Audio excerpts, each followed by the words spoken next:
ఇర్మియా గ్రంథం 27వ అధ్యాయం 5వ వాక్యం.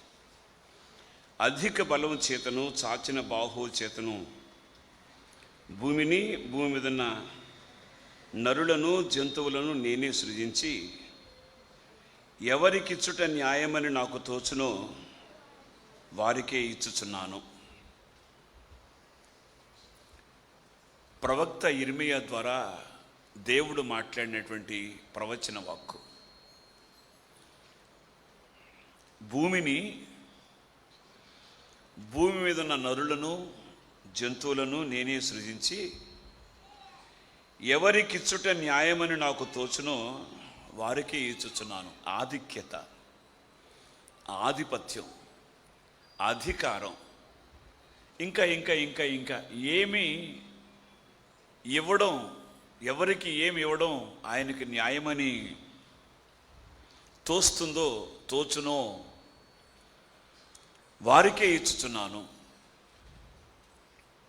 మనలో కొంతమందికి దేవుడు వ్యాపారాలు ఇచ్చాడు, ఆయనకిష్టం. వ్యాపారం నీవు చేయగల సామర్థ్యత నీకుందని నీకు వ్యాపారం ఇచ్చాడు. నాకివ్వడు వ్యాపారం. నాకు వ్యాపారం ఇస్తే 3 రోజుకే కొట్టు మూసేస్తాను నేను. వ్యాపారం చేయగలిగిన స్తోమతి సామర్థ్యత నీకుంది కనుక నీకు వ్యాపారం ఇచ్చాడు. కొంతమంది రైతులు ఉన్నారు ఇక్కడ, వారికి వ్యవసాయం చేయడంలో నేర్పరితనం ఉంది, ఆసక్తి ఉంది. అందుకు వాళ్ళకి వ్యవసాయ రంగంలో వాళ్ళు ఉంచాడు, వ్యవసాయం వాడి చేతికి ఇచ్చాడు, వ్యవసాయం చేయమని. కొంతమందికి ఉద్యోగాలు ఇచ్చాడు, ఉద్యోగాలు మీరు చేయండి అని. ఉద్యోగాలు మీరు రాణిస్తారు, ఉద్యోగం మీకు తగును. ఎవరికి ఏది ఇవ్వడం న్యాయమో ఆయనకు తెలుసు. మాకేమో ఈ పరిచర్య ఇచ్చాడు. ఈ పరిచర్య మేము చేయగలం అని ఆయనకు తెలుసు కనుకనే ఈ పరిచర్య మా చేతికి ఇచ్చాడు. ఎవరికి ఏమి ఇవ్వాలో ఆయనకు తెలుసు. ఎవరికి చుట్ట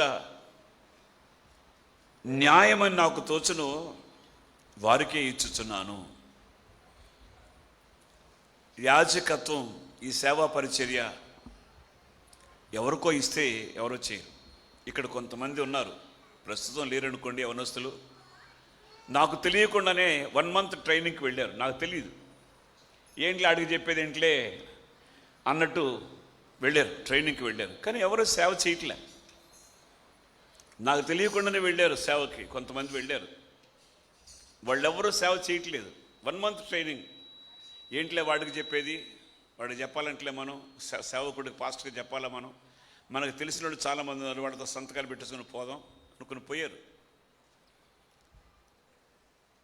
ట్రైనింగ్ చేశారు, కానీ ఒక్కడు కూడా సేవలో లేరు. దేవుడు ఇవ్వాలి, పరిచర్య అనేది దేవుడు ఇవ్వాలి. ఆరాటం కొద్ది పంపారు. కొంతమంది తల్లిదండ్రులు సమర్పించుకుని సేవ చేయించట్లా. సేవకు సమర్పించుకున్నారు, కానీ సేవ చేయట్లేదు వాళ్ళు. ఏది ఇవ్వడం న్యాయమని నాకు తోచునో వారికే నేను ఇస్తాను.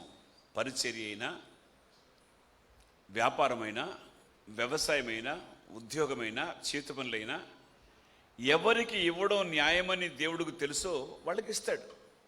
వాళ్ళు చేయగలరు అనే సామర్థ్యత దేవుడికి తెలుసు. కొంతమందికి ఇస్తాడు, చేయగలరు అనుకుని ఇస్తాడు. కొంతమందికి తప్పనిసరిగా ఇస్తాడు. ఆయన తప్పని పరిస్థితులు ఇస్తాడు.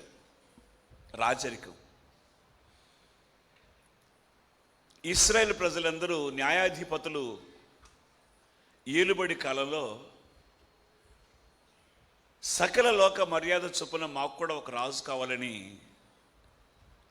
దైవజనుడు సమూయేలు ప్రవక్త దగ్గర మొరపెడితే,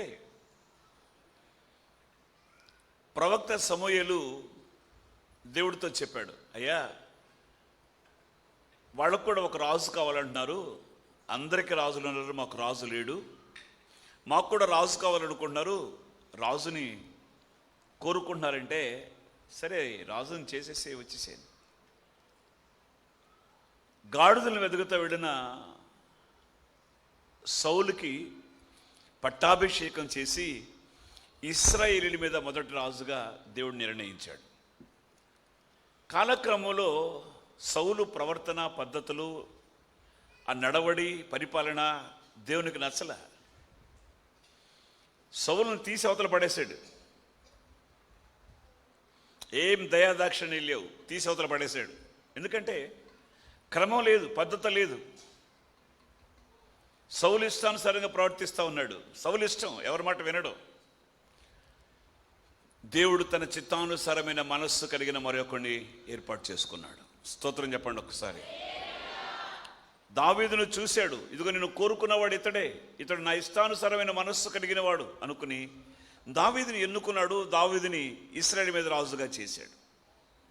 ఎవరికి ఇవ్వడం న్యాయమైన ఆయనకు ఎందుకయ్యా సౌలుని తీసి పడేసావు, ఎందుకయ్యా దావీదుని ఇచ్చావంటే, మనం ఎవరో మాట్లాడడానికి, నేనెవరిని మాట్లాడడానికి, నీవెవరో మాట్లాడడానికి. ఆయనది అధికారం, రాజ్యం అయింది, పరిపాలన అయింది, అధికారం అయింది, సమస్తము ఆయనవి. కనుక ఆయన ఇస్తాడు. ఆయనకి ఏది న్యాయమని ఆయనకు తోస్తే అది చేస్తాడు ఆయన. మనం ఎందుకు ఇట్లా చేసావు, ఎందుకు అట్లా జరిగింది, ఎందుకు ఇట్లా అయింది అని అడగడానికి, ఆయన ప్రశ్న వేయడానికి మనం సరిపోం. నేను సరిపోను. ఆశీర్వాదమైన, అధికారమైన, ఆధిక్యతైన, రాజ్యపాలనైనా ఏదైనా ఆయన ఇష్టం. ఏది ఎవరికి ఎప్పుడు ఇవ్వాలో, ఎప్పుడిస్తే న్యాయమో ఆయనకు తెలుసు. ఆయన తప్పకుండా వారికి చేస్తాడు. Praise the lord, praise the lord. Abraham అన్నదమ్ములు ఉన్నారు, కానీ ఆశీర్వాదం అబ్రహాముకే దక్కింది.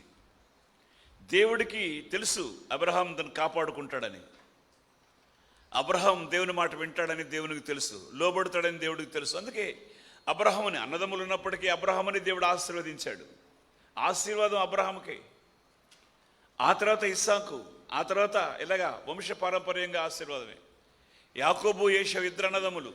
జాగ్రత్తగా వినాలి. యాకోబు ఏశావు ఇద్దరు అన్నదమ్ములు. పొరపాటు చెప్పాను కదా నేను, అంతేనా? పొరపాటు కదా? పొరపాటే. ఏశావు అన్న, యాకోబు తమ్ముడు. ముందు ఏశావు అని చెప్పాలి, తర్వాత యాకోబు అని చెప్పాలి నేను. ఏశావు పెద్దోడు, యాకోబు చిన్నోడు. ఏశావు ఆశీర్వదించబడాలి, జ్యేష్ఠుడు కదా, ఆశీర్వదించబడాలి. కానీ దీవెన, ఆశీర్వాదం యాకోబుకి ఇవ్వడమే న్యాయం అనుకున్నాడు దేవుడు. కనుక యాకోబుని దేవుడు ఆశీర్వదించాడు. దేవునికి స్తోత్రం కలుగునుగాక. ఇస్సాకు మందదృష్టి కలిగిన వాడు, వృద్ధుడు. పెద్ద కొడుకుతో చెప్పాడు, నువ్వు వేటాడుతావు కదా, వేటాడుకుని రుచిగల భోజనం తీసుకొచ్చి నాకు పెట్టు, తిని నేను దీవిస్తానన్నాడు. మొత్తానికి రెబెకా ఏదో చేసింది. యాకోబు భోజనం పెట్టాడు, యాకోబుని దీవిస్తా. యాకోబు వేసుకున్నటువంటి బట్టల వాసన చూశాడు. ఆ బట్టల వాసన చూసి ఇస్సాకు ఏమన్నాడు తెలుసా? ఇది యెహోవా దీవించిన చేని సువాసన. దేవునికి స్తోత్రం కలుగునుగాక. అట్లా వాసన చూశాడట. యాకోబు వేసుకున్న బట్టలని అట్లా వాసన చూశాడు. వాసన చూసి ఇవి యెహోవా దీవించిన చేని సువాసన. అబ్బా, యాకోబుని ఇస్సాకు దీవించాడు. ఇస్సాకు యాకోబుని దీవించడం దేవుని చిత్తం, దేవునికి ఇష్టం. నేను ఎవరికి ఇచ్చుట న్యాయమని నాకు తోచునో వారికే దీవెన, ఆశీర్వాదం యాకోబుకే. ఏశావు పొందాలి వాస్తవానికి, కానీ యాకోబు దీవించబడ్డాడు. ఆదికాండం 27వ అధ్యాయం 27వ వాక్యాన్ని ప్రారంభించండి. బైబిల్ తెరిచి ఆదికాండం 27వ అధ్యాయం 27వ వాక్యాన్ని. అతడు దగ్గరకు వచ్చి అతని ముద్దు పెట్టుకొనెను. అప్పుడు అతని వస్త్రములు వాసన చూసి అతని దీవించి ఇట్లనెను, ఇదిగో నా కుమారుని సువాసన యెహోవా దీవించిన చేని సువాసన వలె ఉన్నది. ఆకాశపు మంచును, భూసారమును, విస్తారమైన ధాన్యమును, ద్రాక్షరసమును దేవుడు నీకు అనుగ్రహించును గాక. చదవండి. జనములు నీకు దాసులగుదురు, జనములు నీకు సాగిలపడుదురు, నీ బంధుజనులకు నువ్వు ఏలికవై ఉండుము, నీ తల్లి పుత్రులు నీకు సాగిలపడుదురు, నిన్ను శపించువారు శపించబడుదురు, నిన్ను దీవించువారు దీవించబడుదురు గాక. ఆమేన్. నిన్ను దీవించువారు దీవించబడుదురు గాక, నిన్ను దీవించువారు దీవించబడుదురు గాక. మీరేమనుకోపోతే పక్కన ఉన్నవాడితో చెప్పండి, దేవుడు నిన్ను దీవించును గాక అని చెప్పండి. చెప్పండి, పర్లేదు చెప్పండి, ఇటు తిరిగి చెప్పండి. మిమ్మల్ని దీవించేవారిని దేవుడు దీవిస్తాడు. నువ్వు ఆయన్ని దీవించావు, ఆయన నిన్ను దీవించాడు. నువ్వు ఆమెను దీవించావు, ఆమె నిన్ను దీవించింది. దీవెనలన్నీ మన సొంతం. ఆమేన్. ఈరోజు ఆయన మిమ్మల్ని నిండారుగా దీవించునుగాక. ఆమేన్. దీవించడం ఆయనకిష్టం. అవును, దీవించడం. దీవించమని నాకు సెలవాయను, ఆయన దీవించను, నేను దాన్ని మార్చలేను. దీవించమని దేవుడు మనల్ని దీవించడం ఆయనకి ఇష్టమైంది. ఎవరికి దీవెన ఇచ్చుట నాకు న్యాయమను తోచునో వారికే నేను ఇచ్చుచున్నాను. ఈరోజు మనల్ని దీవించడం దేవుని దృష్టికి మంచిది కనుక ఆయన నిన్ను నన్ను మనల్ని దీవించడానికి ఈరోజు దిగి వచ్చిన దేవుడు. దేవునికి స్తోత్రం కలుగునుగాక. హల్లెలూయా. ఆ విధంగా యాకోబు దీవెనలు పొందుకున్నాడు. దేవునికి స్తోత్రం కలుగునుగాక. హల్లెలూయా. యాకోబును దీవించడం దేవుని దృష్టికి మంచిది. యాకోబును దీవించడం అంటే, మీరు సంఖ్యాకాండం 24వ అధ్యాయం చదివితే ఇశ్రాయేలును దీవించుట యెహోవా దృష్టికి, అవునండి, ఇశ్రాయేల్ అంటే యాకోబే కదా, యాకోబు అంటే ఇశ్రాయేలే కదా. ఇశ్రాయేలును దీవించుట యెహోవా దృష్టికి మంచిది. దేవుని దృష్టికి ఇదిగో అతడు యోగ్యుడు. యాకోబును దీవించడం దేవునికి న్యాయమని తోచింది. Praise the lord. Hallelujah, hallelujah. ఎవరికి దీవెన ఇచ్చుట న్యాయమని నాకు తోచునో వారికే నేను ఆ దీవెన ఇస్తా ఉన్నాను. ఆయన ఈరోజు సెలవిచ్చాడు, నిన్ను దీవించడానికి ఇష్టపడుతున్నాడు. ఆయన నిన్ను దీవిస్తాడు, నీ కుటుంబాన్ని దీవిస్తాడు, నీ బిడ్డల్ని దీవిస్తాడు. కలిగిన సమస్తాన్ని ఆయన ఆశీర్వదించి దీవించి అంతకంతకు వర్ధల చేయునుగాక. ఆమేన్. యాకోబు అవసాన కాలంలో, యాకోబు అప్పుడు ఐగుప్తులో ఉన్నాడు, యోసేపు ఐగుప్తులో ఉన్నాడు. యోసేపు ఐగుప్తు దేశాన్ని పరిపాలిస్తున్న రోజులు అవి. యోసేపు ఐగుప్తులో ఏలికగా ఉన్నాడు. యాకోబు తన కుటుంబీకులందరూ ఐగుప్తుకు వచ్చారు. ఐగుప్తులో యాకోబు ఉన్నాడు. అది యాకోబు అవసాన కాలం. వృద్ధాప్యం, నిండు వృద్ధాప్యం. గోషెను ప్రాంతంలో, ఐగుప్తులో గోషెన్ అనే ప్రాంతంలో ఇశ్రాయేలు అందరూ ఉన్నారు. అప్పుడు యోసేపు ఐగుప్తులో పరిపాలిస్తున్న రోజుల్లో యోసేపుకి 2 కొడుకులు. పెద్దవాడు మనష్షే, చిన్నవాడు ఎఫ్రాయిం. తండ్రి అవసాన కాలంలో ఉన్నాడు కదా, నా తండ్రి నా బిడ్డల్ని దీవించాలి అనుకుని ఆ 2 పిల్లల్ని చేతులతో పట్టుకుని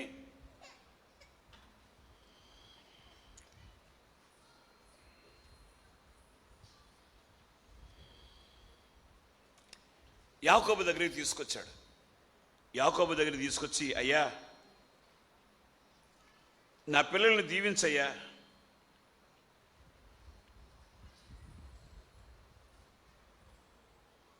నా పిల్లల్ని ఆశీర్వదించయ్యా అని యాకోబు దగ్గరికి తీసుకొస్తే, యాకోబు చూడండి 2 చేతులు ఇట్లా పెట్టాలి. కుడి చెయ్యి పెద్దవాడి మీద, ఎడం చెయ్యి చిన్నవాడి మీద పెట్టాలి. ఇట్లా దీవించాలి. యోసేపు ఇట్లా తీసుకొచ్చాడు, పిల్లలిద్దరిని ఇట్లా తీసుకొచ్చాడు. అప్పుడు యోసేపు కుడి చేతులనేమో మనష్షే ఉన్నాడు వాస్తవంగా, ఎడం చేతులనేమో ఎఫ్రాయిం ఉన్నాడు. ఇట్లా తీసుకొచ్చాడు. అప్పుడు యాకోబు ఇట్లా ఉన్నాడు. చూడండి, జాగ్రత్తగా వినాలి, కొంచెం మీకు అర్థమవుతుంది అనుకుంటాను. ఇద్దరు పిల్లకాయలు ఇట్టండి, ఇద్దరు చిన్నపిల్లలు ఇట్టండి రా బాబు, ఇట్టండి.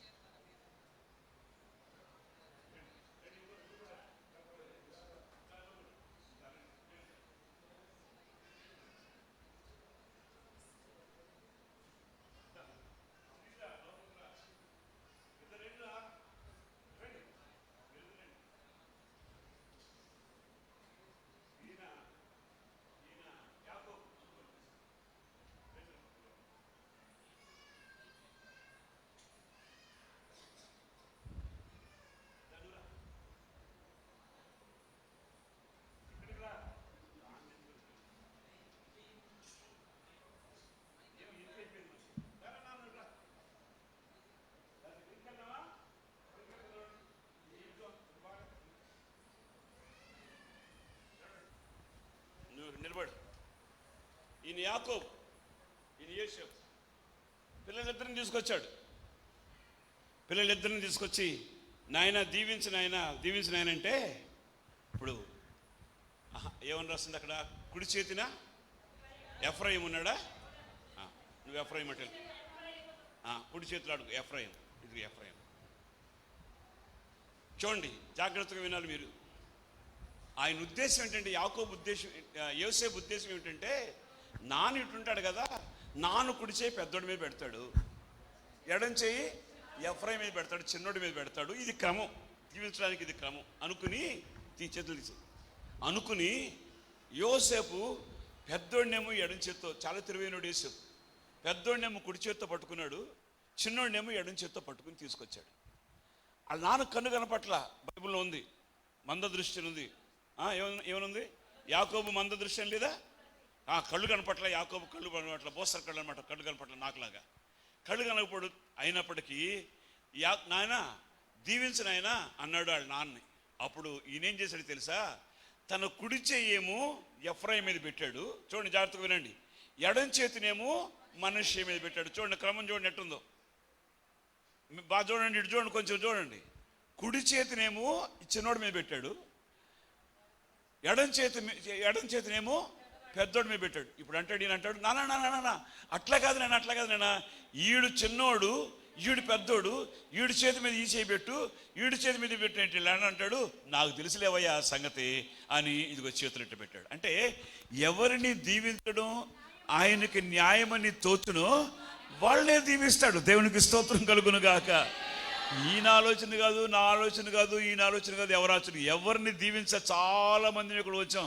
కానీ ఎవరిని దీవించాలని ఆయనకి ఇష్టమో, న్యాయమని తోచునో వారిని ఈరోజు దీవిస్తాడు. దేవునికి స్తోత్రం. మనసులో అనుకోండి, అయ్యా నా మీద ఇష్టపడిన ఆయన, నన్ను దీవించడం నీకు ఇష్టం కావాలయ్యా, మనసులో ప్రార్థన చేసుకోండి. దేవుడు మిమ్మల్ని, మీ పిల్లల్ని దీవిస్తాడు. నేను దీమనిదా తీబో. చూడండి, క్రమం చూడండి ఎట్లా ఉందో చూడండి.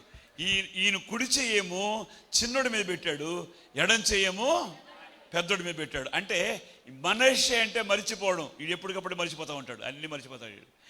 ఎఫ్రాయిం అంటే ఫలించుట లేక అభివృద్ధి. అంటే కుడి చెయ్యి అభివృద్ధి. దేవునికి స్తోత్రం కలుగును గాక. హల్లెలూయా. ఎవరికి ఏది ఇవ్వడం నాకు ఇష్టమో అదే నేను చేస్తాను. ఎవరిని నాకు ఇష్టం ఏది ఇవ్వడం నాకు ఏం చేయాలని నాకు తోస్తుందో నేను అదే చేస్తా. ఎవరికి ఏది ఇష్టం, ఏది చేయాలని నాకు తోస్తుందో దాన్ని నేను ఇస్తాను. దేవునికి స్తోత్రం కలుగును గాక. హల్లెలూయా. ఈరోజు దేవుడు మిమ్మల్ని, మీ పిల్లల్ని ఆశీర్వదించును గాక. యోసేపు ఇష్టమేమో వాళ్ళ నాన్నగారు కుడి చెయ్యి మనష్య మీద ఉంచాలి అని, ఎఫ్రాయిం మీదేమో ఎడం చెయ్యి. ఇది క్రమం. ఎదురుగా ఉన్నారు కనుక ఏం చేయాలి? ఇది క్రమం. రారా బాబు దీవిస్తానంటే పెట్టాలి. కానీ వాళ్ళ నాన్న యాకోబు కళ్ళు కనపడకపోయినా అట్లా పెట్టట్లేదు. కుడి చేయి తీసేమో ఎఫ్రాయిం మీద పెట్టాడు, ఎడం చేయి తీసేమో మనష్షే. కారణం ఏంటంటే ఎఫ్రాయిమును దీవించుట ఆయనకి ఇష్టం. దేవునికి స్తోత్రం కలుగును గాక. హల్లెలూయా.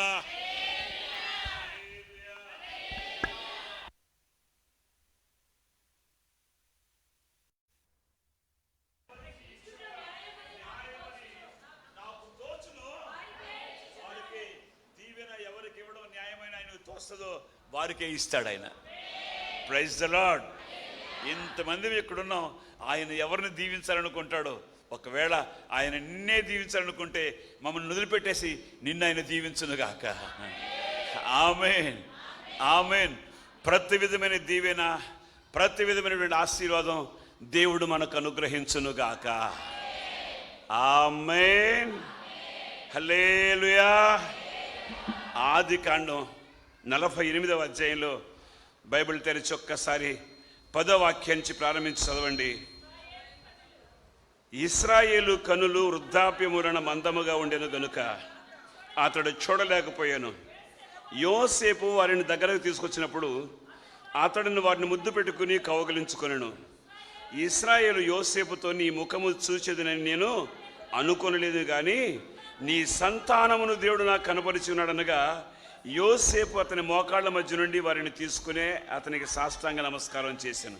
తరువాత యోసేపు ఇశ్రాయేలు ఎడమ చేతి తట్టున తన కుడి చేత ఎఫ్రాయిమును, కరెక్ట్గా పెట్టాను కదా, నేను చాలా కరెక్ట్గా పెట్టాను చూడండి. తన కుడి చేతిన ఎఫ్రాయిమును, ఇశ్రాయేలు కుడి చేతి తట్టున తన ఎడమ చేతిని మనష్షేను పట్టుకొని వారిద్దరిని అతని దగ్గరకు తీసుకొచ్చి వచ్చును. మనష్షే పెద్దవాడైనందున ఇశ్రాయేలు తన చేతులను యుక్తిగా చాచి చిన్నవాడైన ఎఫ్రాయిము తల మీద తన కుడి చేతిని, మనష్షే తల మీద తన ఎడమ చేతిని ఉంచాను. దేవునికి స్తోత్రం చెప్పండి. ఎవనికి ఇచ్చుట న్యాయమని నాకు తోచునో, ఒకవేళ యోసేపు ఇట్టా క్రమం అనుకోవచ్చు, ఇట్లాగే ఆశ్రదిస్తే బాగుండను, నా పెద్దోడిని ఆశ్రదిస్తే బాగుంటుంది, నా పెద్ద కొడుకుని ఆశ్రదించి బాగుంటుంది, చిన్న కొడుకుని ఆశ్రదించి బాగుంటుంది అనుకోవచ్చు, యోసేపు అనుకోవచ్చు. కానీ దేవుడు అంటాడు, ఎవనికి ఇచ్చుట న్యాయమని నాకు తోచునో వానికి వానికి వానికి పెద్దోడవచ్చు చిన్నోడవచ్చు ఏమైనా. చూడండి, యాకోబు 12 మంది కొడుకుల్లో యోసేపుని దేవుడు ఆశీర్వదించాడు. స్తోత్రం చెప్పండి ఒక్కసారి. యోసేపును దేవుడు బహుగా ఆశీర్వదించాడు. యోసేపును ఫలించాడు, కొమ్మగా చేశాడు. గోడ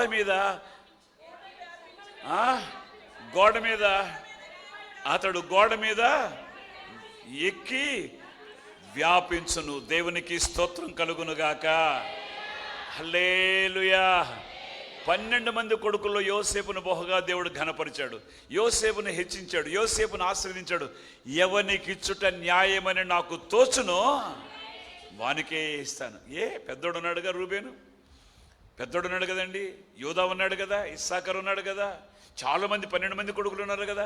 కానీ యోసేపును దేవుడు ఆశీర్వదించాడు. యోసేపు ఆశీర్వదించబడ్డాడు. తన కుమారులిద్దరిలో మనష్షే ఆశీర్వదించబడాలని కోరుకున్నాడు. కానీ మనష్షే ఆశీర్వదించబడడం దేవుని ఉద్దేశం అనుకోలేదు. కానీ దేవుడు ఎవరికి ఇవ్వాలని ఆయన నిశ్చయించుకుంటాడో వాళ్ళకే ఆ దీవెనిస్తాడు. అనండి, ఆమేనండి. ఈరోజు ఒకవేళ నీకు ఆ దీవెని ఇవ్వాలనుకుంటే ప్రార్థనా మందిరం నుంచి బయటకు వెళ్ళకముందే దేవుడు నిన్ను దీవించునుగాక, ఆయన నిన్ను ఆశీర్వదించునుగాక, ఆయన నిన్ను ఫలింపచేయునుగాక, ఆయన నిన్ను విస్తరింపచేయునుగాక, నిండార నిన్ను దీవించునుగాక. ఆమేన్, హల్లెలూయా, హల్లెలూయా. పరిచర్య కూడా దేవుడు తన పరిచర్యను కూడా ఎవరికి ఇవ్వడం న్యాయం అనుకుంటాడో వాళ్ళకే ఇస్తాడు. పరిచర్య చాలామంది ఉన్నారు. నాకు మా పెద్దనాన్నగారి పిల్లలు కానీ, మా చిన్నాన్న పిల్లలు కానీ, మా నాన్నగారి పిల్లలు కానీ, మొత్తం మేము ఎంతమైనా 9 మంది ఉన్నాం. 9 మంది. 9 మందిలో దేవుడు యాజకత్వపు ఆ పరిచర్యకు నన్నే ఎన్నుకున్నాడు, నాకు ఇచ్చాడు. స్తోత్రం చెప్పండి ఒకసారి. మిగతా వాళ్ళకి లేదా ఆధిక్యత, మిగతా వాళ్ళకి లేదా పరిచర్య, మిగతా వాళ్ళకి లేదా యాజకత్వ హక్కు దేవుడు నాకు ఇచ్చాడు. నేను ఏదో చేయాలనుకున్నాను, నేను చాలా పనులు చేయాలనుకున్నాను, చాలా చెప్పలేను, ఎన్నో చేయాలనుకుని, వ్యాపారం చేయాలనుకుని, వ్యవసాయం చేయాలనుకుని, ఉద్యోగం చేయాలనుకుని, రకరకాల ఏమేవో చేయాలనుకున్నా. కానీ దేవుడు అన్నిటినీ ప్రక్కన పెట్టి యాజకుడుగా దేవుడు నన్ను ఎన్నుకున్నాడు, ఏర్పాటు చేసుకున్నాడు. దేవునికి స్తోత్రం కలుగునుగాక. ఎవరికి ఏది ఇచ్చుట న్యాయమో ఆయనకు తెలుసు. నేను వ్యాపారం చేసి ఏదో సంపాదించి, ఉద్యోగం చేసి ఏదో చేయాలనుకున్నాను. అవును, ఉద్యోగం చేసి ఏదో చేయాలనుకున్నాను, వ్యాపారం చేసి సంపాదించుకున్నాను, అటు ఇటుగా వ్యవసాయం చేశాను కొంతకాలం. ఒకటి కాదు నేను చేసిన, చాలా రంగాలు ఉన్నాయి. ఒక్కొక్క రంగంలో ఒక్కొక్కటి, అన్ని రంగాల్లో ఆరితేరిపోయాను అనమాట. అన్ని రంగాలు ఉన్నాయి నాకు. కానీ చివరికి ఆయన ఏం చేశాడు తెలుసా? పిలిచి, దెబ్బ కొట్టి పిలిచి, ఇదిగో యాజకత్వపు ఆధిక్యత దేవుడు నాకు ఇచ్చాడు. ఆమేన్, ఆమేన్. ఇశ్రాయేలీయులు 12 గోత్రాలు, ఇశ్రాయేలు గోత్రకర్తలు 12 మంది. ఈ 12 మంది ఒకసారి యాజకత్వపు హక్కు కూడా ఎవరికి ఇచ్చుట న్యాయమో 12 మందికి ఇవ్వలేదు.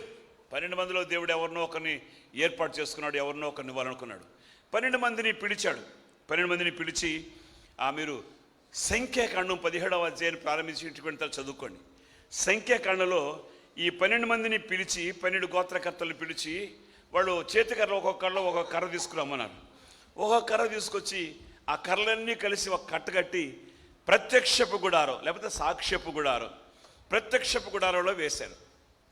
కర్రలన్నీ కట్టగట్టి వేస్తే తెల్లవారేసరికి అహరోను చేతికర్ర, అంటే లేవి గోత్రపు అహరోను చేతికర్ర చిగిరించింది, పూలు పూసింది, బాదంకాయలు కాసేసింది. దేవునికి స్తోత్రం కలుగునుగాక. సంఖ్యాకాండం 17వ అధ్యాయం 8వ వాక్యాన్ని చదివారు, చదువుతున్నామండి. బైబిల్ తెరిచి సంఖ్యాకాండం 17వ అధ్యాయం 8వ వాక్యం. మరునాడు మోషే, మీరు ఇంకొంచెం ముందుకు వెళితే 6వ వాక్యం కూడా చదివితే బాగుంటుందేమోనమ్మా. కాబట్టి మోషే ఇశ్రాయేలుతో చెప్పగా వారు ప్రధానులందరూ తమ తమ పితరుల కుటుంబములో ఒక్కొక్క ప్రధానునికి ఒక్కొక్క కర్ర చొప్పున 12 కర్రలను అతనికి ఇచ్చిరి. అహరోను కర్రయు వారి కర్రల మధ్య ఉండెను. మోషే వారి కర్రలను సాక్ష్యపు గుడారములో యెహోవా సన్నిధిని ఉంచెను. మరునాడు మోషే సాక్ష్యపు గుడారమునకు వెళ్ళి చూడగా లేవి కుటుంబపుదైన అహరోను కర్ర చిగిర్చి ఉండెను. అది చిగిర్చి పూలు పూసి బాదము పండ్లు గలదాయను. దేవునికి స్తోత్రం కలుగునుగాక. హల్లెలూయా. యాజకుని కర్ర చిగిరిచిందట, పూలు పూసిందట, బాదం కాయలు కాసింది. ఇది అహరోను చిగిరించిన చేతి కర్ర. దేవునికి స్తోత్రం కలుగునుగాక. ఇది ఎండిపోయిన కర్రే కానీ, మూడు ఓరిపోయిన కర్రే కానీ, అది దేవుని సన్నిధిలో ప్రత్యక్షపు గుడారంలో లేకపోతే సాక్ష్యపు, రెండు ఒకటే. ప్రత్యక్షపు గుడారమైనా, సాక్ష్యపు గుడారమైనా, సన్నిధి గుడారమైనా ఇవన్నీ ఒకటే. ఈ ప్రత్యక్షపు గుడారంలో ఉంచినటువంటి యాజకుడి అహరోను కర్ర మాత్రం చిగురిచింది, బాదం పూలు పూసింది, బాదం కాయలు కాసింది. Praise the lord. అహరోను చేతికర్ర చిగురించిన చేతికర్ర. ఆమెను యాజకుడు చేతికర్ర చిగురించింది. 12 కర్రలు ఉన్నాయి. 12 కర్రల్లో అహరోను కర్ర మాత్రమే, చేతికర్ర మాత్రమే చిగురించింది. కారణం ఏమిటంటే అహరోనును దేవుడు, అంటే లేవి కుటుంబాన్ని దేవుడు ఏర్పరుచుకున్నాడు. దేవునికి స్తోత్రం కలుగునుగాక. చెప్పండి, స్తోత్రం చెప్పండి ఒక్కసారి. లేవి కుటుంబీకులను మాత్రమే ఈ పరిచర్య కొరకు దేవుడు ఏర్పాటు చేసుకున్నాడండి. అన్యుడెవరు చేయడానికి లేదు. లేవి కుటుంబీకులు మాత్రమే ఈ పరిచర్య చేయాలి. చాలామంది ట్రైనింగ్కి వెళ్ళారు కానీ ఎవరు పరిచర్య లేరు. కారణం, ఎవరికి ఇవ్వడం న్యాయమని నాకు తోచునో వారికే నేను ఇస్తాను. చాలామంది పోయారు, నాకు చెప్పకుండా వెళ్ళారు. కొంతమంది వీడికి ఇంట్లో చెప్పేది అనుకుని 1 month ట్రైనింగ్ ఎంత ఎంత ఎంత నేను ఒక ఆయన పంపించా. ఆయన చెప్పబెట్టకుండా పారిపోయాడు అక్కడి నుంచి. నేను మనసారా సేవ చేస్తాడేమో కళ్ళతో చూద్దాం అనుకున్న ఒక ఆయన పంపించా. వెళ్తావా అంటే వెళ్తానన్నాడు. బ్రహ్మాండంగా పాడుతాడు. అసలు మామూలుగా పాడితే నేను పరవశించిపోతాను. ఆయన పాడితే నేను కింద కూర్చుని కూడా ఊగిపోతాను. పరవశించిపోతాను. చక్కగా పాడుతాడు, సేవ చేస్తాడు కదా అనుకుని పంపిస్తే చెప్ప పెట్టకుండా మహారాజు పారిపోయచ్చు. అడ్రస్ లేదు. అయినో ప్రియులారా, ఒక్కసారి ఆలోచించండి. ఎవరికి ఇవ్వడం న్యాయమని తోచునో, నేను అనుకున్నాను సేవ చేస్తాడులే, బ్రహ్మాండంగా సేవ చేస్తాడు అనుకున్నా. ఎవరికి ఇచ్చుట న్యాయమని నాకు తోచునో వానికే ఇస్తున్నాను. దేవునికి స్తోత్రం కలుగునుగాక. హల్లెలూయా. కలలో కూడా ఊహించలా ఈ పరిచర్యలో నేను కొనసాగుతాను, ఈ పరిచర్య చేస్తానని కలలో కూడా నేను అనుకోలేదండి. కలలో కూడా నేను అనుకోలేదు. కానీ దేవుడు ఈ పరిచర్యకు పిలిచాడు. కేవలం ఈ పరిచర్య దేవుడు నాకు ఆయన దయచేతనే ఇచ్చాడు. దేవునికి స్తోత్రం చెప్పండి ఒక్కసారి. 18వ అధ్యాయానికి వద్దామండి. సంఖ్యాకాండం 18వ అధ్యాయం ఒక్కసారి బైబిల్ తెరిచి 18వ అధ్యాయానికి వద్దాం. 18వ అధ్యాయంలో నేను చెప్పే ఈ మాట ఒక్కడ చదవండి చాలండి. దయచేతనే ఈ పరిచర్యను దేవుడు నాకు అప్పగించాడు 7వ వాక్యాన్ని. కాబట్టి నీవును నీ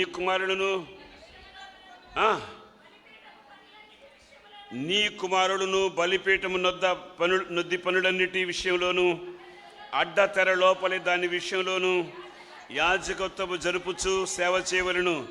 దయచేతనే మీ యాజకత్వపు సేవ నేను మీకు ఇచ్చి ఉన్నాను. అన్యుడు సమీపించిన ఎడల, ఇక నేను మాట చెప్పలేనులే కానీ, దయచేతనే ఈ యాజకత్వపు పరిచర్య దేవుడిచ్చాడు. దేవునికి స్తోత్రం కలుగును గాక. యాజకత్వం కూడా ఎవరికి ఇవ్వాలనుకుంటాడో, ఆయన ఎవరికి ఇవ్వడం ఇష్టమో వాళ్ళకే ఇచ్చాడు. ఆమెనండి ఆమెనండి. ప్రియులారా, యాజకత్వపు పరిచర్య చాలా కష్టమైన పరిచర్య. యాజకుడు అంటే నా భాషలో, బైబిల్ భాషలో, నా భాష కాదు, బైబిల్ భాషలో చెప్పాలంటే యాజకుడు అంటే సేవ చేసేవాడు అని. సేవకుడు అంటే, జాగ్రత్తగా వినండి, సేవకుడు అంటే నెత్తి మీద ఒక టోపీ పెట్టుకుని, ఆ కుచ్చు టోపీ పెట్టుకుని, నెత్తి మీద కుచ్చు, మెడలో దండేసుకుని, నెత్తి మీద ఒక తపేళ వేసుకుని, చక్కలు పట్టుకుని భజన చేసేవాడు కాదు సేవకుడు అంటే. అట్లా కాదు. లేదా సింహాసనం మీద కూర్చునేవాడు కాదు సేవకుడు అంటే. సేవకుడు అంటే పాలతో కాళ్ళు కడిగించుకుని నెత్తి మీద పోయించుకునేవాడు కాదు సేవకుడు అంటే. తప్పు, ఇదంతా చాలా తప్పు. అక్రమం జరుగుతుంది. జనం గ్రహించట్లేదు. అక్రమం జరుగుతుంది. క్రమం లేకుండా జరుగుతుంది. పనికిరాదు.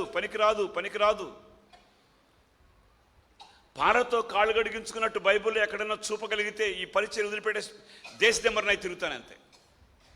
పాలతో కాళ్ళు కడిగించున్న పరిచర్య ఎక్కడైనా ఉంటే, యేసు ప్రభు శిష్యులు కాళ్ళు కడిగాడు. నా కాళ్ళు కడగంటారా, పాలతో నేను కూర్చుంటే, సింహాసనం మీద కుర్చీ మీద కూర్చుంటే అది పరిచర్య కాదు. అది పరిచర్య కాదు, దొంగ పరిచర్య కాదు.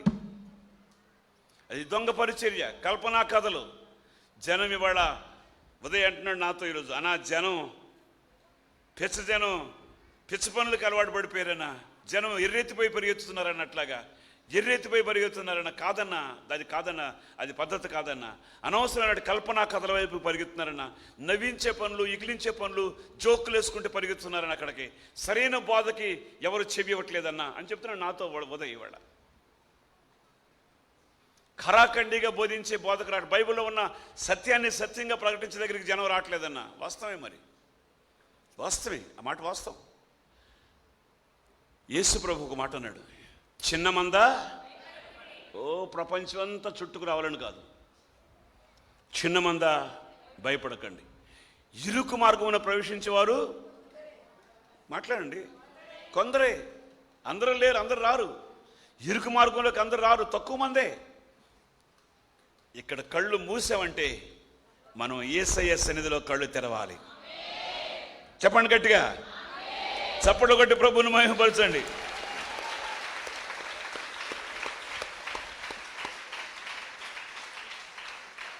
ఈ యాజకత్వపు పరిచర్య ఎవరికి ఇవ్వడం నాకు న్యాయమని తోస్తుందో అందరికి కాదు. దొంగోళ్ళు కూడా ఉన్నారు. నిన్న మొన్న మీరు ప్రసంగం చూశారో విన్నారో నాకు తెలియదు కానీ, దైవజనుడు పేరేంటి, రాజశేఖర్ గారు చెప్పారు, ద్వారాల గురించి చెప్పారు. విన్నారో లేదో మీరు నాకు తెలియదు కానీ ద్వారాల గురించి చెప్పారు. మీకు అర్థమై ఉండాలి, చాలామందికి అర్థమై ఉండాలి ద్వారాల గురించి చెప్పినప్పుడు. అవునండి, మనకు ఒక ప్రత్యేకమైనటువంటి ద్వారం ఉంది. అది నేనే ద్వారం అని చెప్పిన యేసయ్య. ఆ ద్వారంలో మనం ప్రవేశించాలి. దొంగదారి, దొడ్డిదారిలో వద్దు, సరైనటువంటి దారిలో, సరైనటువంటి మార్గంలో, సరైన గుమ్మంలో మనం వెళదాం. మహిమగల రాజ్యాన్ని, మహిమగల సింహాసనాన్ని స్వాధీనపరుచుకుందాం. ఆమేన్. యాజకత్వపు పరిచర్య ఎవరికి ఇవ్వడం నాకు ఇష్టమని తోస్తుందో, న్యాయమని తోస్తుందో వాళ్ళకే ఇస్తున్నాను. యాజకుడు పరిచర్య మనకి ఇచ్చాడు కనుక మనం ఈ యాజక పరిచర్య మన ఇష్టం వచ్చినట్టు చేయకూడదు. దానికి ఒక క్రమం ఉంటుంది. ఒక క్రమమైన రీతిలో పరిచర్య చేయగలిగితే ఆ పరిచర్యను దేవుడు ఆశీర్వదిస్తాడు. ఆమేన్. పరిచర్య ఆశీర్వదించబడిన పరిచర్యగా ఉండాలి. పరిచర్య మహిమకరముగా ఉండాలి. దేవునికి స్తోత్రం కలుగునుగాక. చేసేయని చెడ్డ పనులను బోధించేయని నీతి బోధలకు అది పరిచర్య కానే కాదు. చేసే నీ పనికి మాలిన పనులు, బోధించినంత నీతి బోధలైతే కుదరదు, అది మంచి పరిచర్య కాదు. పరిచర్య పరిశుద్ధమైనటువంటి పరిచర్య, పరిచర్య ఆశీర్వాదకరమైన పరిచర్య, పరిచర్య యథార్థమైనటువంటి పరిచర్య. దేవునికి స్తోత్రం కలుగునుగాక. యాజకుడు అంటే ఎవరంటే సేవకుడు. సేవకుడు అంటే ఎవరంటే పనివాడు.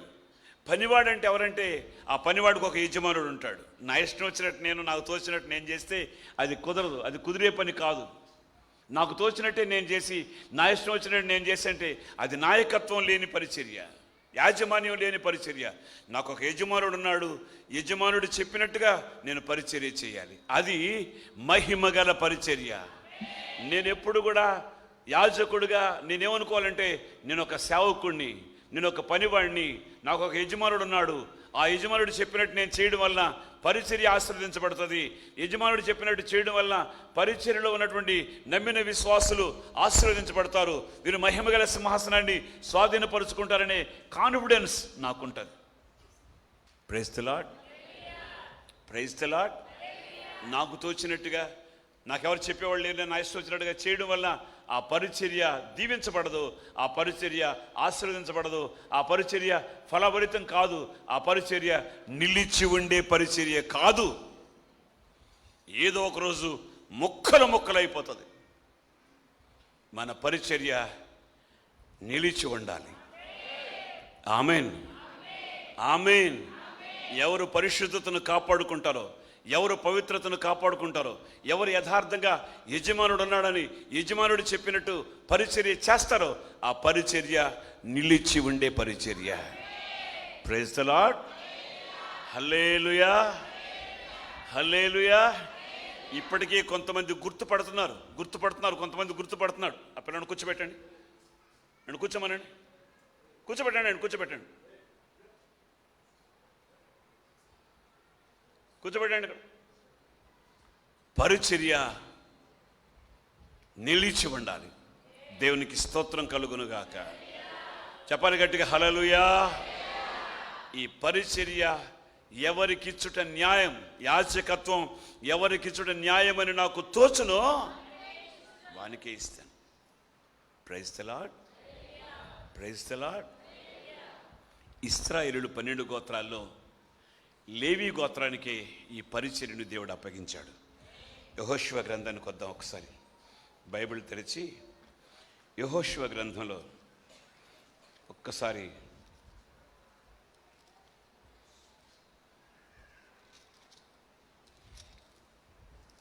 13వ అధ్యాయం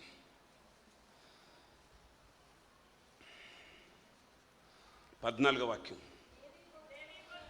లేవి గోత్రమునకే అతడు స్వాస్థ్యం ఇయ్యలేదు, ఇశ్రాయేలు దేవుడైన యెహోవా వారితో సెలవిచ్చినట్లు లేవి గోత్రాన్ని దేవుడు ఏర్పాటు చేసుకున్నాడు.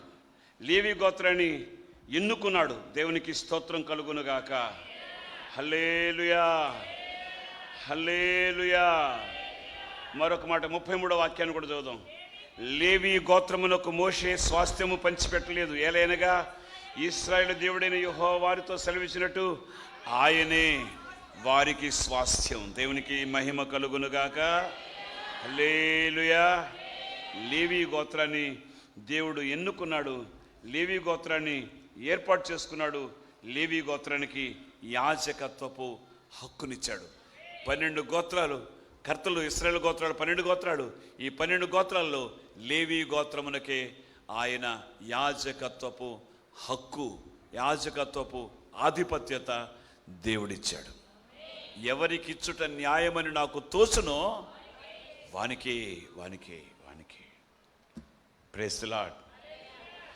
ఇంటికి వెళ్ళిన తర్వాత సంఖ్యాకాండం 17వ అధ్యాయాన్ని, సంఖ్యాకాండం 18వ అధ్యాయాన్ని మనం చదువుకోండి. మీరు ఇంటికి వెళ్ళిన చదువుకోండి. మరొక మాట కూడా, మరొక విషయాన్ని కూడా, ఆత్మ సంబంధమైనటువంటి అనుభవాన్ని, మరొక అనుభవాన్ని కూడా నేను మీతో చెప్పడానికి ఇష్టపడుతున్నాను. Praise the lord, praise the lord. అధికారం కూడా, అధికారం. యేసు ప్రభు రాజ్య స్వార్థ ప్రకటిస్తున్నటువంటి రోజుల్లో యేసు ప్రభు 12 మంది అపోస్తులుడిగా పిలుచుకుని, 12 మందిని ఏర్పరచుకుని, ఈ 12 మందిని అపోస్తులుడిగా ఏర్పాటు చేసి ఈ పరిచర్య కొనసాగిస్తూ ఉన్నాడు. 12 మందిని ఆయన ఎరుగును. 12 మంది గుణాలు, వాళ్ళ బుద్ధులు యేసు ప్రభువుకు తెలుసు. యోధా ఎవరో తెలుసు, తోమా ఎవరో తెలుసు, పేతురు ఎవరో తెలుసు, యోహాను ఎవరో తెలుసు. అందరి సంగతులు ఆయన ఎరుగును. అయినా అధికారం, దేవునికి స్తోత్రం కలుగునుగాక, హల్లెలూయా. అధికారం ఎవరికి ఇవ్వాలి? ఈ 12 మందిలో అధికారం ఎవరికి ఇవ్వాలని ఆలోచించి యేసు ప్రభు పరలోక రాజ్యపు తాళపు చెవిని 12 మందిలో ఒకడైన పేతురుకి ఇచ్చాడు. Praise the lord. పేతురుకి ఇచ్చాడు ఆ తాళపు చెవి. 12 మంది ఉన్నారు. 12 మందికి 11 మందిలో ఎవరికి 12 మందిలో ఎవరికిలే, పేతురుకే ఇచ్చాడు ఆ తాళపు చెవిని. పేతురు చేతికి ఇదిగో పరలోక రాజ్య తాళపు చెవి నీకు ఇస్తున్నాను, అధికారం ఇచ్చాడు. మత్తయి సువార్త 16వ అధ్యాయంలో 18వ వాక్యాన్ని చదువుదాం బైబిల్ తెరిచి. బైబిల్లో నుండి మత్తయి సువార్త 16వ అధ్యాయం 18వ వాక్యాన్ని. మరియు నీవు పేతురువి, ఈ బండ మీద నా సంఘమును కట్టుదును, పాతాళ లోక ద్వారములు దాని ఎదుట నిలువనేరవని నీతో చెప్పుచున్నాను. పరలోక రాజ్యం యొక్క తాళపు చెవులు నీకిచ్చెదను. నువ్వు భూలోకమందు దేని బంధించదువో అది పరలోకమందును బంధించబడును, భూలోకమందు దేనిని విప్పుదువో అది పరలోకమందును విప్పబడునని అతనితో చెప్పాను. స్తోత్రం చెప్దాం ఒక్కసారి, హల్లెలూయా. పరలోక రాజ్యపు తాళపు చెవి పేతురుకి ఇచ్చాడు దేవుడు, పేతురు చేతికి ఇచ్చాడు దేవుడు. ఎవరికి ఇచ్చుట న్యాయమని నాకు తోచునో వానికే ఇస్తాను. పేతురుకి ఇవ్వాలని దేవునికి ఇష్టమైంది. ఎందుకంటే పేతురు కొన్నిసార్లు బొంకినా, కొన్నిసార్లు నాకు తెలియదని అబద్ధాలు చెప్పినా పేతురుకే ఇచ్చాడు. తెలుసు పేతురు క్యారెక్టర్ తెలుసు ఆయనకి. అయినా ఎవరికి ఇచ్చుట, ఎందుకు ఇచ్చావయ్యా నువ్వు పేతురికి? పేతురు బొంకుతాడు కదా, అబద్ధం ఆడాడు కదా, నేను ఎరగనని చెప్తాడు కదా, మనకెందుకు? ఎవరికి ఇచ్చుట న్యాయమని నాకు తోచునో వారికి, దేవునికి మహిమ కలుగునుగాక. చెప్పండి హల్లెలూయా, హల్లెలూయా. ఒకవేళ ఆ తాళపు చెవులు నీకిస్తే, ఆ తాళపు చెవులు నాకిస్తే, ఆయన నీకు ఇవ్వడం ఆయనకి ఇష్టమని తోచిందనుకో, నీకు ఇస్తాడు.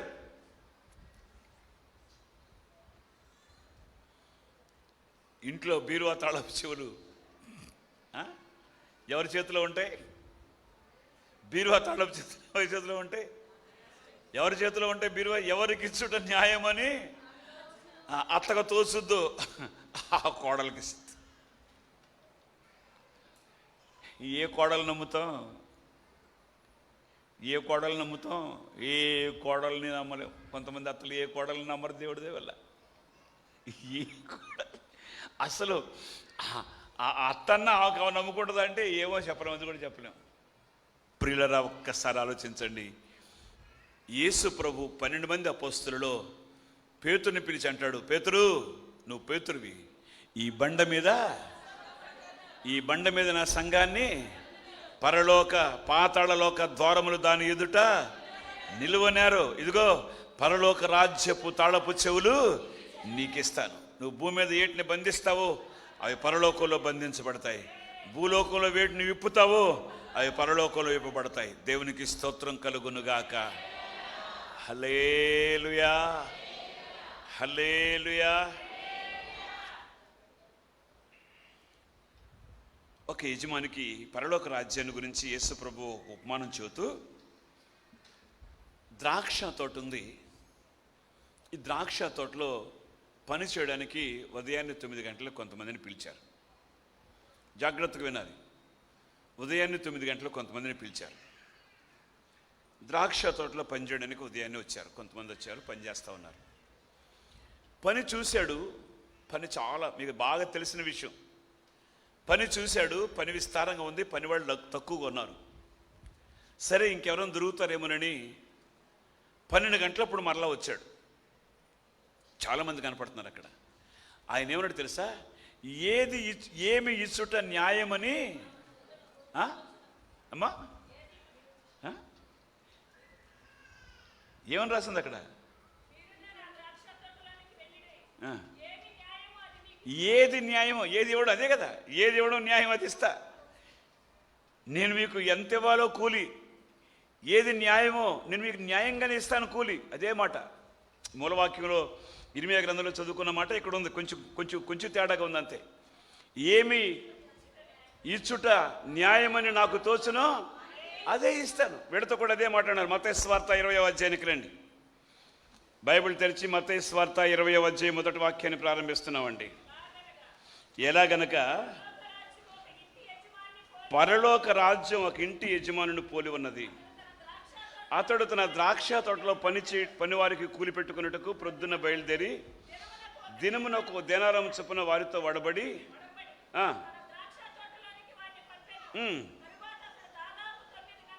తరువాత దాదాపు 9 గంటలకు వెళ్ళి ఊరకు నిలిచి ఉన్న మరికొందరిని చూసి, మీరును నా ద్రాక్ష తోటలకు వెళ్ళుడి, ఏది న్యాయమో అంతే. ఆ తర్వాత 12 గంటలకి, ఆ తర్వాత 3 గంటలకి, ఆ తర్వాత 5 గంటలకి వెళ్ళాడు.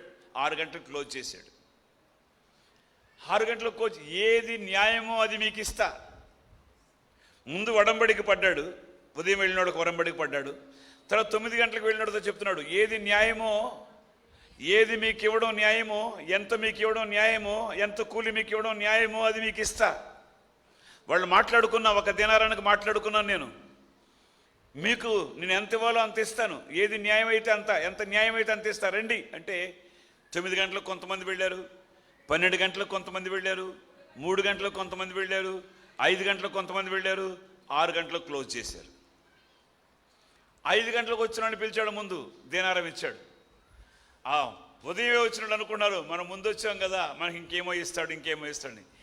ఏది ఇవ్వడం న్యాయమో, ఎంత ఇవ్వడం న్యాయమో నాకు తెలుసు. జీతం దేవునికి స్తోత్రం కలుగునుగాక. నీ కూలి దేవునికి స్తోత్రం కలుగునుగాక. నీకు రావాల్సిన జీతం నువ్వు ఎంత చేసావో, ఎంత కూలి చేసావో, ఏది ఇవ్వడం న్యాయమని నాకు తోచునో అది నీకు ఇస్తా. ముందు వాళ్ళతో వడంబడికి పడ్డాను. నాకు ఇష్టం, నా డబ్బులు నా సొంతం, నా పొలం, నా డబ్బులు, నేను ఎంత ఇస్తా తీసుకువెళ్ళి అంతే. ముందు వచ్చిన వాళ్ళు సణుక్కున్నారు, మేము ఎప్పుడో వచ్చాం కదా, మాకు కూడా అదేనంటే. నేను చెప్పాను, మీతో వడంబడికి పడలేదా? దినాల వంటి ఒప్పుకునే కదా మీరు వచ్చారు. ఆ తర్వాత వాళ్ళతో నేను చెప్పాను, ఏది న్యాయమో అది మీకు ఇస్తాను. నాకు ఇది న్యాయం అనిపించింది. న్యాయం ఆయన ఎవరంటే అందరి న్యాయాధిపతి. జీతం ఆయన దగ్గర ఉంది. ఆయన మనకు జీతం నాకు జీతం ఇవ్వబోతున్నాడు. నేను మాత్రం సరైన జీతమే తీసుకుంటా. దేవునికి స్తోత్రం కలుగునుగాక. నా జీతంలో కటింగ్ ఏ ఉండదు. ఆయన నాకు ఇచ్చే జీతంలో కటింగ్ ఏ ఉండదు, కటింగ్ ఉండదు. చాలా నమ్మకంగా పనిచేస్తున్నా. No cutting. నా జీతం నేను సమృద్ధిగా సంతృప్తిగా తీసుకుంటాను. దేవునికి స్తోత్రం కలుగునుగాక. హల్లెలూయా. చదువుదాం బైబిల్ తెరిచి ఒక్కసారి కొరింథీ మొదటి పత్రిక 3వ అధ్యాయం. బైబిల్ నుంచి కొరింథీ మొదటి పత్రిక 3వ అధ్యాయం 8వ వాక్యాన్ని చదవండి. 8వ వాక్యాన్ని రండి. 8వ వాక్యానికి రండి. నాటువాడును నీళ్లు పోయేవాడును ఒక్కటే, ప్రతివాడు తాను చేసిన కష్టం కొలది దేవునికి స్తోత్రం చెప్పుదామా ఒక్కసారి. ప్రతివాడు తాను చేసిన కష్టము కొలది.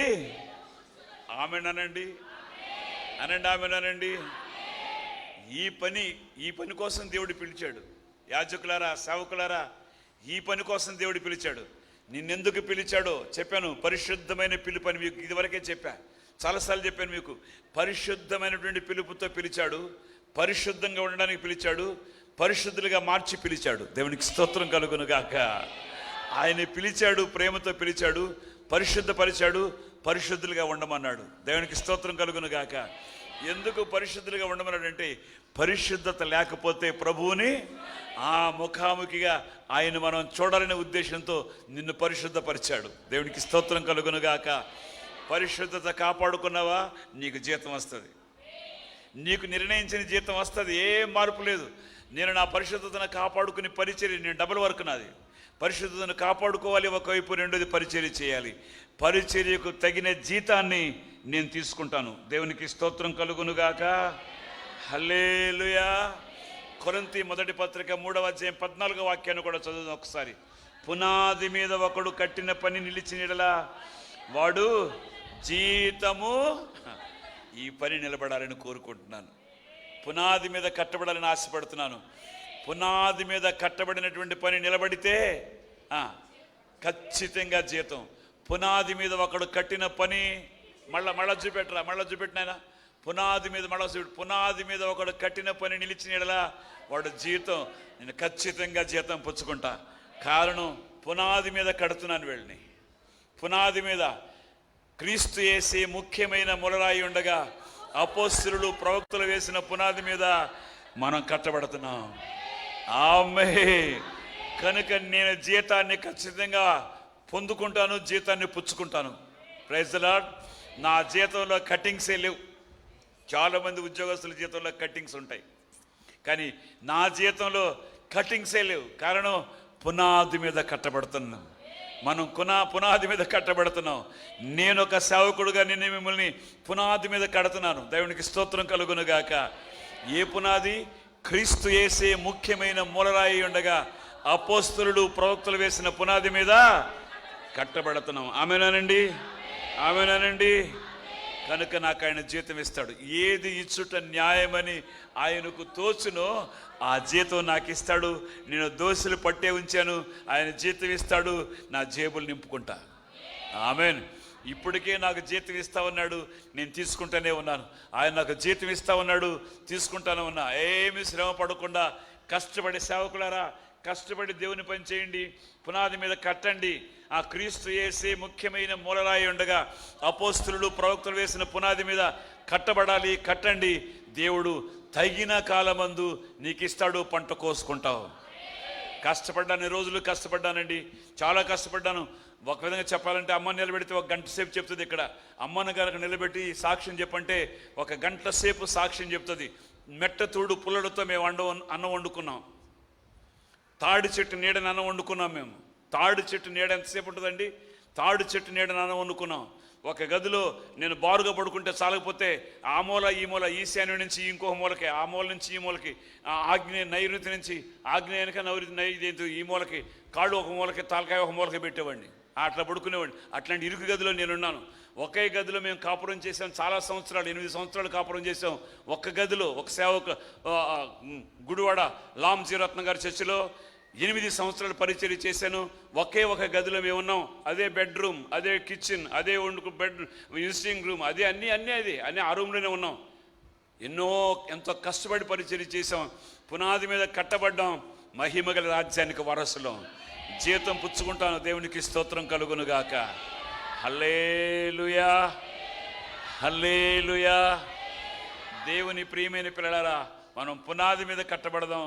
అందరం జీతానికి పాత్రులుగా ఉందాం. హల్లెలూయా. నీకు జీతం ఉంటుంది, నీకు కూడా జీతం ఉంటుంది. నువ్వు అనుకోబాకు, నీకు జీతం ఉంది, నాకు జీతం ఉంది. నా జీతం వేరు, నీ జీతం వేరు. నీ జీతం ఆయన ఇస్తాడు. ప్రతి వానికి జీతం సిద్ధపరిచాడు ఆయన. ప్రతి వానికి జీతం ఆయన దగ్గర ఉంది. వారి చేసిన పనులను బట్టి వారికి జీతం ఆయన చేతిలో ఉంది. తీసుకొస్తా ఉన్నాడు, జీతం ఇస్తాడు ఒకరోజు. నీ జీతం మహిమగల రాజ్యమో లేకపోతే ఇంకో చోటకు పెడతావో నాకు తెలియదు, కానీ ప్రతి వానికి జీతం ఇవ్వడానికి త్వరగా రాబోతున్నాడు. కనుక మనం యోగ్యత కలిగి దోషులు విప్పి ఆయన ఇచ్చే జీతాన్ని పుచ్చుకుందాం. మహిమగల సింహాసనానికి చేరుకుందాం. ఏది ఇచ్చుట న్యాయమని నాకు తోచునో, ఎవరికి ఇచ్చుట న్యాయమని తోచునో అది నేను ఇస్తాను.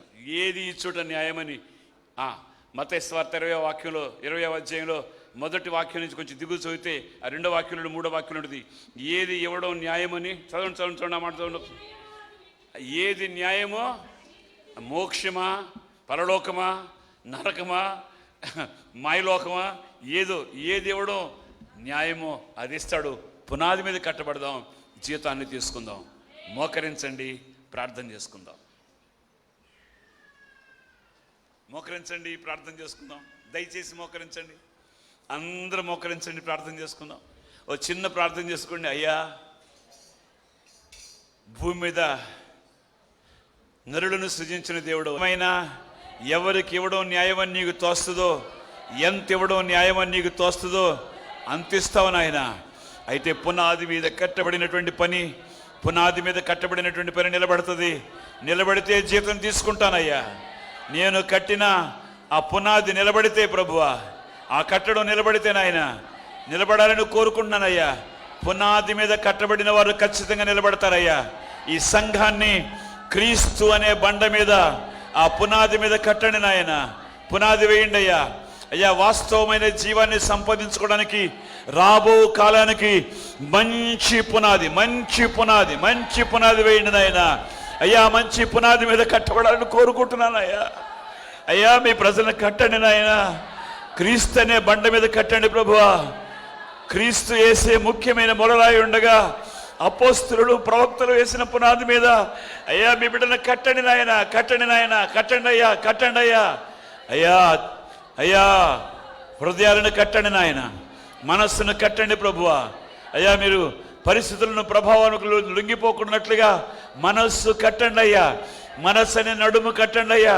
వంగిపోకుండా చేయి తండ్రి. ప్రతి విషయంలో బెండ్ అవ్వకుండా చేయి ప్రభువా. ఒక పునాది మీద స్థిరపరచమని ప్రార్థిస్తున్నాను తండ్రి.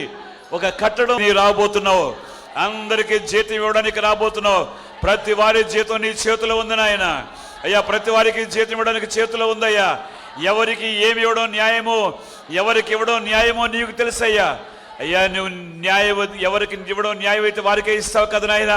ఆ జాబితాలో నేను కూడా ఉండేటట్టుగా చేయ్యా.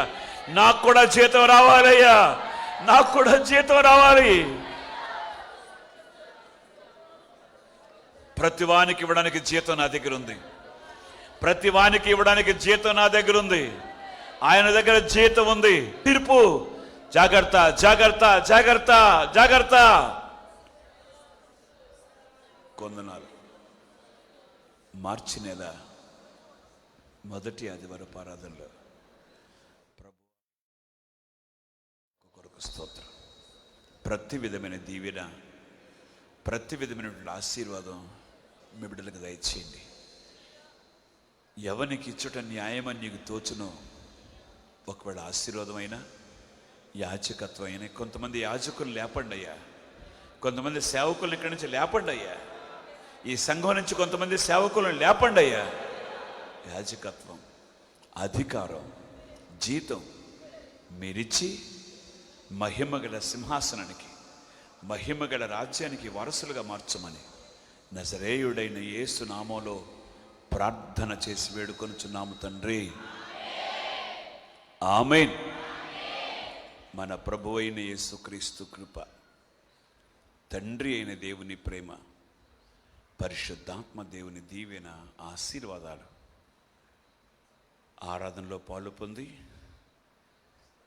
జీతం పొందాలని, అధికారం పొందాలని, యాజకత్వం పొందాలని, ఆశీర్వాదం పొందాలని ఆశించిన ప్రియమైన పిల్లలకు ఆయన కృప తోడయుండునుగాక. ఆమేన్, ఆమేన్, ఆమేన్. వందనాలందరికీ. దేవుడు మిమ్మల్ని ఆశీర్వదించునుగాక. దేవుడు మిమ్మల్ని దీవించునుగాక.